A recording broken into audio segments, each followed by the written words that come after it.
spinach. Now repeat after me. Spinach, spinach, spinach.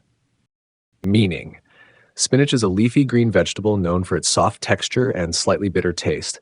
It is often eaten raw in salads or cooked in dishes like soups, stir-fries, and curries. In a sentence, she added fresh spinach to her smoothie for an extra boost of nutrients. Here, spinach refers to the leafy vegetable she used in her drink. Let's try another example. The chef sautéed spinach with garlic to serve as a healthy side dish. Now it's your turn.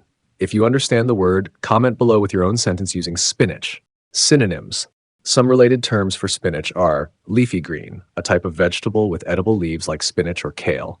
Greens, a general term for vegetables with green leaves including spinach. Antonyms. The opposite of spinach would be none.